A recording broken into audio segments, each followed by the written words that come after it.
സങ്കീർത്തനം 5-ാം അധ്യായം. പ്രഭാത പ്രാർത്ഥന. കർത്താവേ, എൻ്റെ പ്രാർത്ഥന ചെവിക്കൊള്ളണമേ.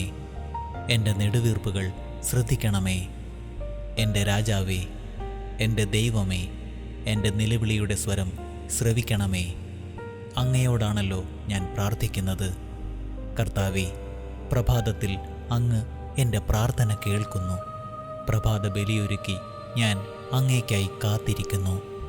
അങ്ങ് ദുഷ്ടതയിൽ പ്രസാദിക്കുന്ന ദൈവമല്ല. തിന്മ അങ്ങയോടൊത്ത് വസിക്കുകയില്ല. അഹങ്കാരികൾ അങ്ങയുടെ കൺമുൻപിൽ നിൽക്കുകയില്ല. അധർമ്മികളെ അങ്ങ് വെറുക്കുന്നു. വ്യാജം പറയുന്നവരെ അങ്ങ് നശിപ്പിക്കുന്നു. രക്തദാഹികളെയും വഞ്ചകരെയും കർത്താവ് വെറുക്കുന്നു.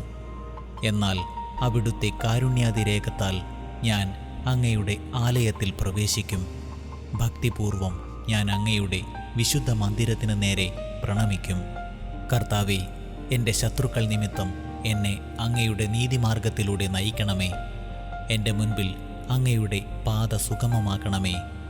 അവരുടെ അധരങ്ങളിൽ സത്യമില്ല. അവരുടെ ഹൃദയം നാശകൂപമാണ്.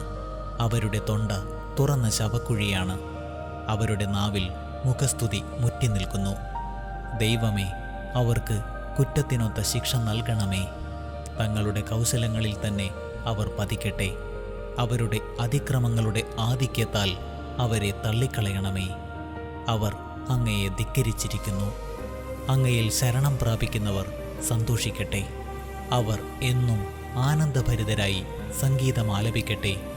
അങ്ങയുടെ നാമത്തെ സ്നേഹിക്കുന്നവരെ സംരക്ഷിക്കണമേ. അവർ അങ്ങയിൽ ആനന്ദിക്കട്ടെ. കർത്താവേ, നീതിമാന്മാരെ അവിടുന്ന് അനുഗ്രഹിക്കുന്നു. പരിച കൊണ്ടെന്ന പോലെ കാരുണ്യം കൊണ്ട് അവിടുന്ന് അവരെ മറയ്ക്കുന്നു.